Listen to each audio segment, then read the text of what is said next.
Hey everyone, Rich Boesel here. I want to show you how to tie the famous Rich Boesel eye candy fly. The eye candy is a fly we developed several years ago for saltwater fishing, but believe it or not, this fly has caught rainbow trout and salmon in Kamchatka. We've caught a couple grand slams on it down in Belize. It's caught lots of big bonefish. It's a great fly. We've used it in Cuba. So I want to kind of show you guys how to tie this fly. Got a good friend of mine that's heading down to the Bahamas who's desperate to get a few of these tied up for his trip. So I promised him I'd get this video out by this weekend. So let's go into it and I'll show you how to do this. Okay, so let's go through this really quick. Just as an introduction, this fly does have two sets of eyes. We've got some bead eyes at the head of the fly, and then we got these big eyes at the back, and this is where the name eye candy comes from. And I'll show you how to make these eyes, and then we'll tie them in. You can change this fly lots of different ways, just really depending upon where you're fishing and what you're fishing for. And also I will tell you how good a fly caster you are, and we'll talk a little bit more about that as we go. So the first thing is we're going to take this off and select our hook. If you're going to be fishing in Belize, you want to probably go with a size 8 hook. The fish are a little bit smaller there in general. If you're going to be fishing in the Bahamas, I would go with a size 6 or sometimes even a size 4 hook. Cuba, size 4 is a good hook. Lots of really big fish. So I like these hooks right here. The SL11 3H. They're stainless steel hooks, and I like the size of them for this fly. So for the purpose of this demonstration, let's go ahead and we'll use a size 6, and we'll get this started.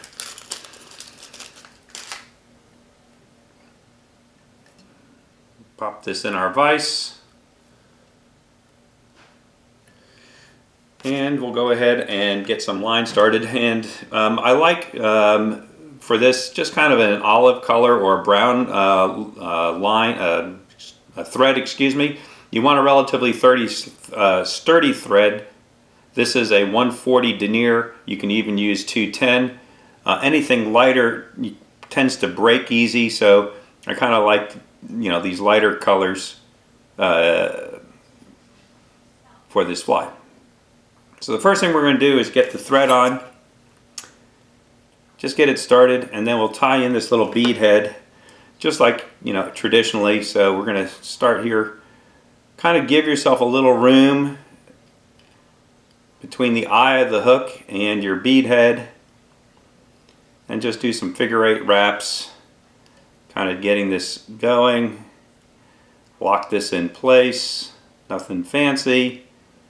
Little helicopter around, and we'll kind of start with that. So we'll come back now towards the bend of the hook and just wrap this all the way down. Dress our hook nicely. Alright, so let's kind of stop there. On the original fly, what I like to do is to take a little craft fur that's pink. This is a really fluorescent pink, and just select a little bit of this. And what we're going to do is create some little oral, kind of the oral cavity of a shrimp. We'll take this and just trim off a little bit. You can kind of do this a little bit irregularly. It doesn't have to be perfect. So I get a little clump kind of like this. And what we're going to do is we're going to tie this on the underside to begin with of this fly.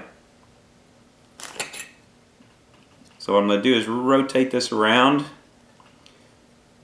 Stick these little fibers in just a little bit past the bend of the hook there. We're going to grab them and we'll tie those in. Some loose wraps to start. and then some tighter wraps, and then we'll kind of come back under the hook to get those bound down nice and tight. So kind of like that. And then we can trim off all these excess and get rid of them. And then just clean this up a bit. And then we'll flip our fly back over. And then come back a little bit. Alright, so that's going to be our mouth pieces kind of on our fly. I think that'll look pretty good. Then the next step is to create these eyes, and this is really the key to this fly. This is the eye candy, and this is it's all about the eyes. So what I've done is I get some 30-pound fluorescent saltwater nylon line, and we're just going to cut off a piece, and you want to cut about 3 or 4 inches off. So you end up with something like that to start with. And then we're going to take a lighter and we're just going to burn the end of this and let it kind of roll up on itself to start a little ball on the end there. Kind of like that. Just to get it going. So this takes a few minutes to kind of do. Then the next thing is to take some UV rosin, and originally this is what I use, the clear goo tack free. It's kind of a little bit of a thick rosin, and I like this because it builds up the eye pretty quickly because it's a little bit thick. And so what you do is you just take this and you kind of wipe that on the end. Create this eye. You get a little wad of that going. Something like that. And then we're going to hit that with our light.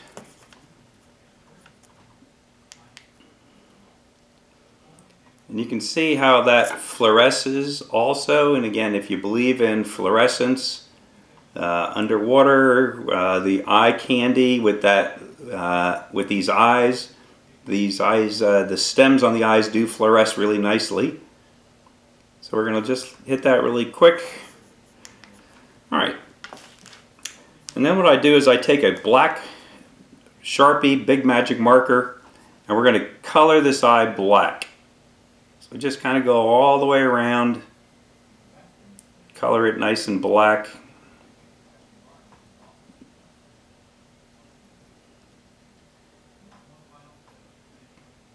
Kind of like that.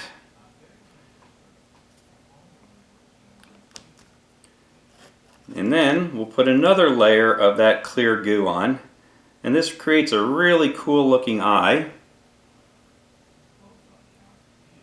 that has a clear outer coat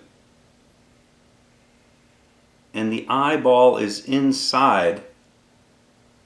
That black lining is inside. It really makes it look really cool.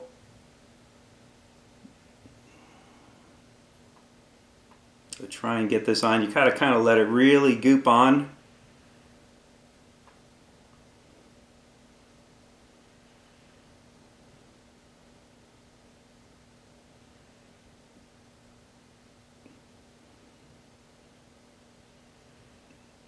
Kind of like that. And then again, just kind of keep moving it, keep spinning it, keep rotating it while you're doing this, and then go ahead and set it. So this has a black pupil and then the outer clear, which really makes it look really cool.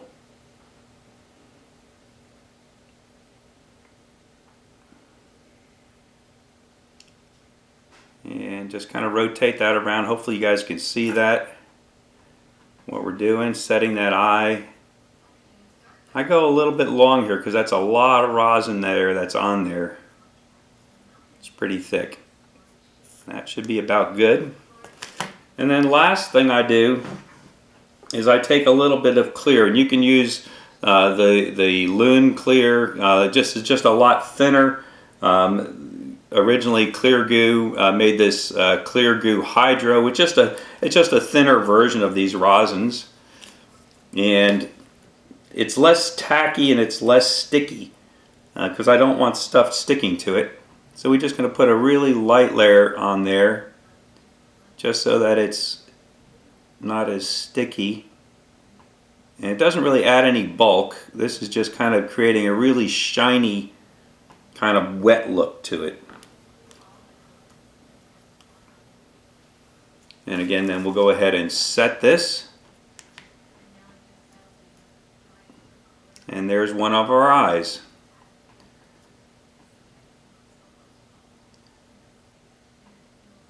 So I'm going to pause for a second and do the exact same thing with another one to make another eye. But there's our eye. We're pretty much done with it.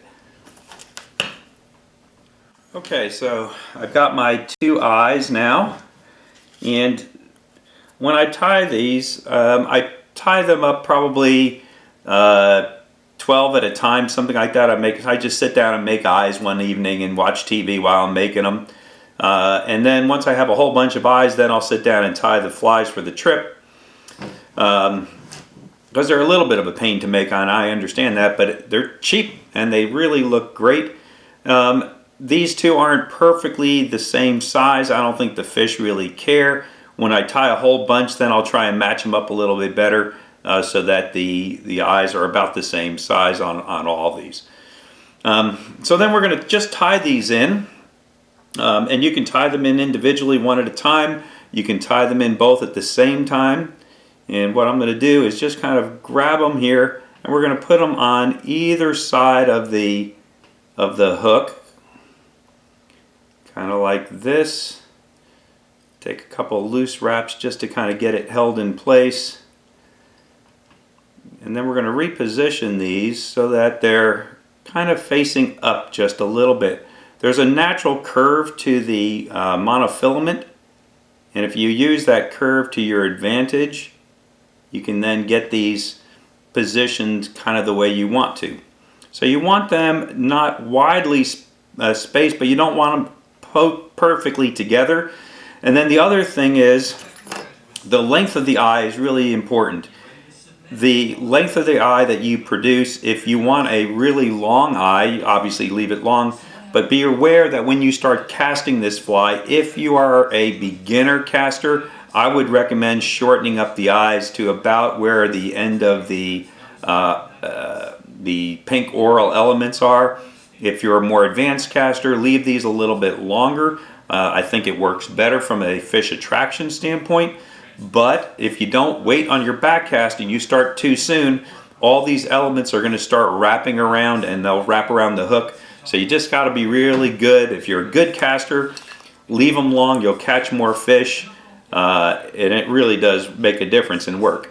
So what I do then is I just really bind these down and try and keep them on the sides of the flies. And you can then come around underneath each eye just to kind of grab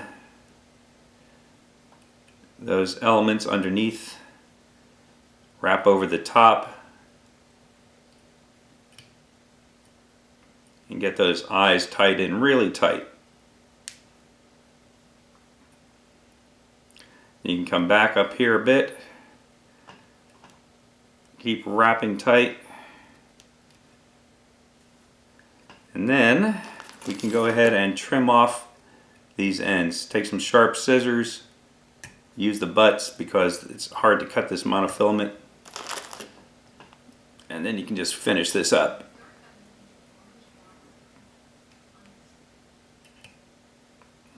So something like that. So now the next part of this is to go ahead and put in some legs, and you can use legs of any color. Let's see, these are barred silly legs. I got them at Bass Pro Shops. You can use any color silly leg you want. Again, depending upon where you're fishing. If you're going to be fishing in a light bottomed area, i.e. sand, then I really kind of like a little bit of a darker leg. If you're going to be fishing in a darker area with seaweed and things like that, then you might want to put in a little bit of a lighter colored leg. Some people will tell you the opposite, but my experience has been that I think the fish see this better.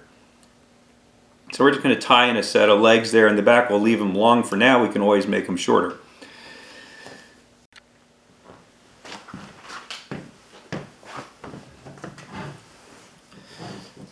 Okay, so now that we've tied in the eyes and the first set of silly legs, you can kind of see what the fly looks like. I'll tip it towards you a little bit.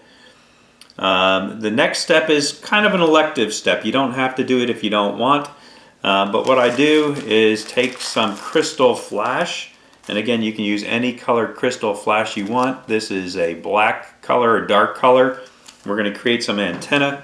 I just take one whole strand of it and fold it in half.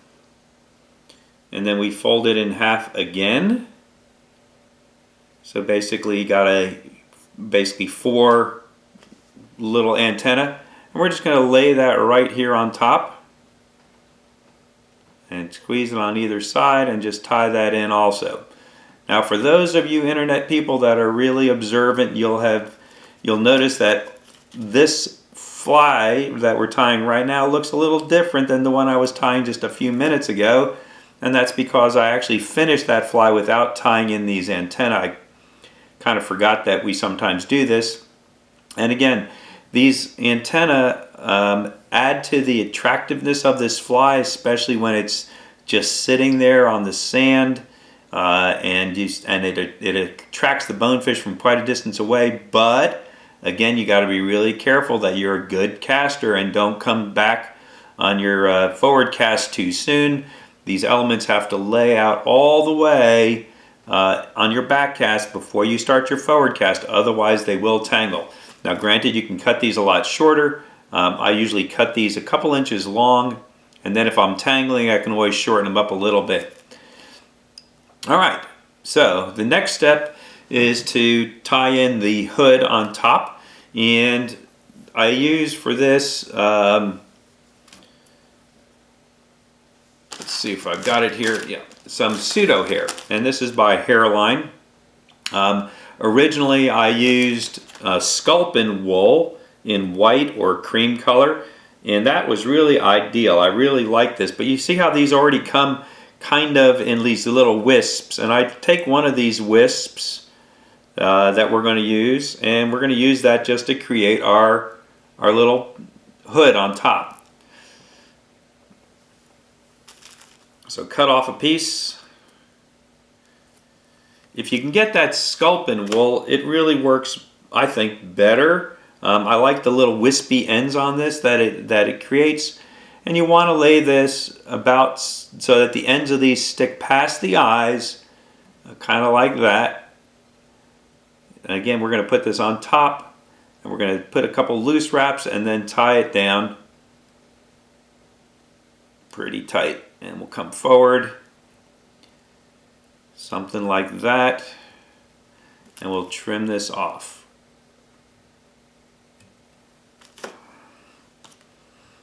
Then we'll finish this up. Now, I have used craft fur, but if you notice, the craft fur is very coarse on the ends compared to the pseudo hair. So the pseudo hair is better. Sculpin wool, ideal if you can get it. So anyway, just enough to kind of create a nice tuft on top. Gives you a nice color variation. Then the next step is to go ahead and start putting in some dubbing. And you can use any kind of dubbing for this that you want. My friends know that when I originally did this fly, I was grooming my dogs one day, and I've got some spaniels that I hunt with, and this is their underfur. And I said, gee, you know what? That creates really kind of a really cool wispy look to it. And it's cheap, I'm going to use that for tying a fly, and that's the fur that I used originally when we tied this fly the first time. So for the purpose of this demo, I'm going to actually be traditional, and we'll go back and use the dog fur. But again, you can use any kind of dubbing you want. I like the dog fur somewhat because it's heavy and dense, and it allows the fly to get down, and it also absorbs a little bit of water. So again, it sinks, it doesn't tend to make the fly float. Let's just get a little bit on there more.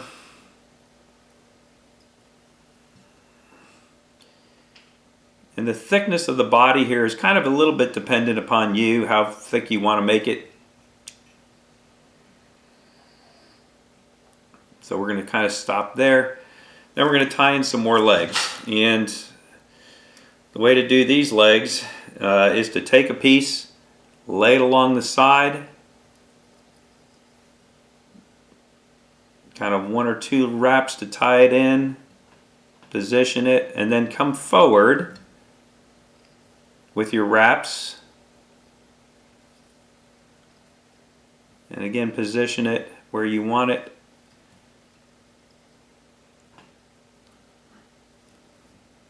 Kind of like that, and then we'll do my side.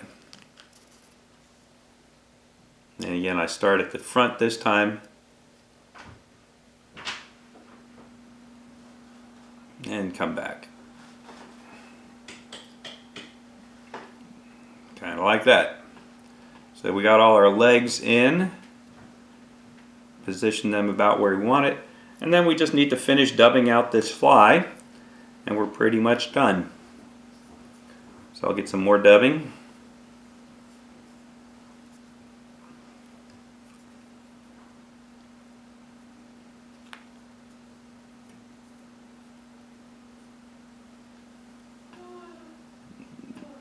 Do some big wraps here.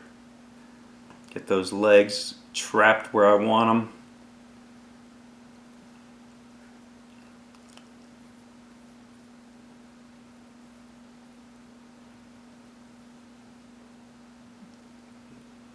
Thickness of the body again depends upon you. We'll come in front of these other legs, kind of hold them back a bit.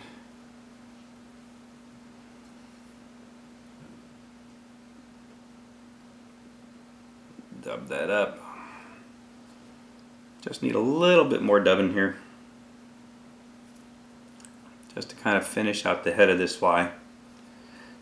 Now you can also change color here and put a little hot spot on the front if you want, but I think with the pink on the back, you really don't need another hot spot.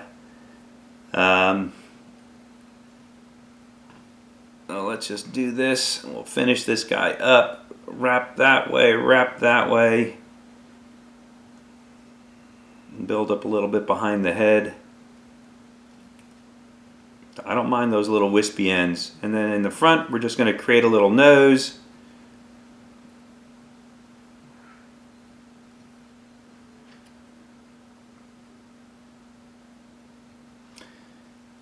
Get those legs out of the way, and then throw in our whip finish. And we're pretty much done, other than trimming things out.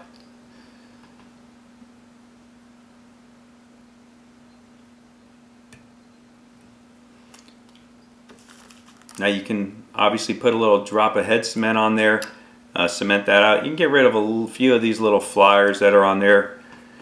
I just think I trimmed off a leg, so be careful when you do that. And then the legs, just go ahead and trim them.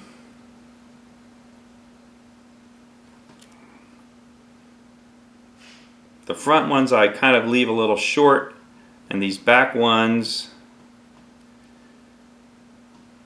you can leave a little bit longer, so just kind of a little bit past the eyes, maybe an inch or so, because they're almost like feelers.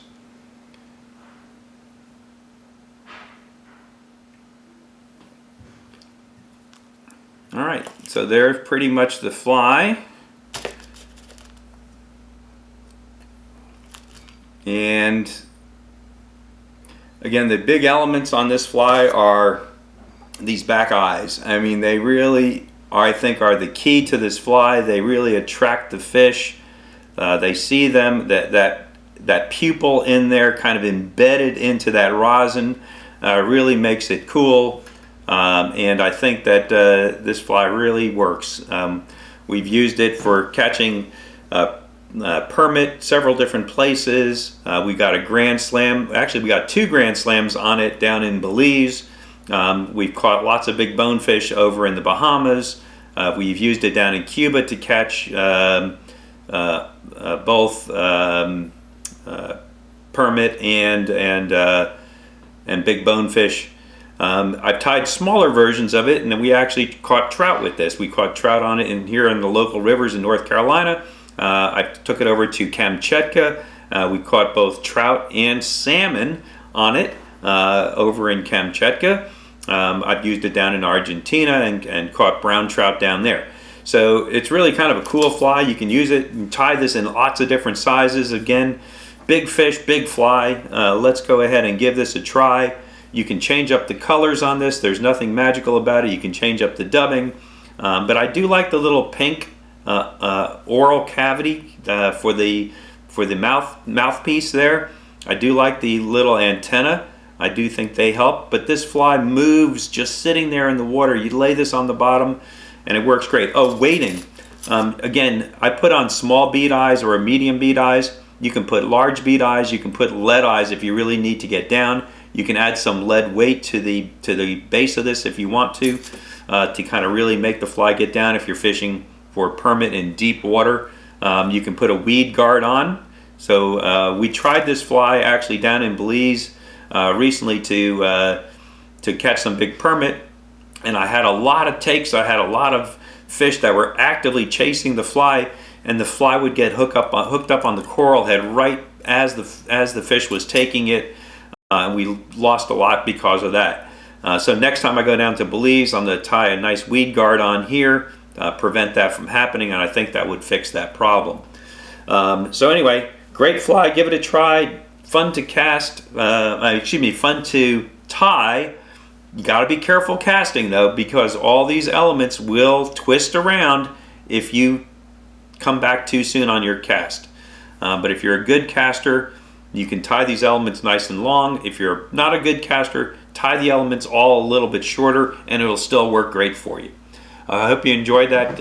If you do, give me a like and let me know. Thanks.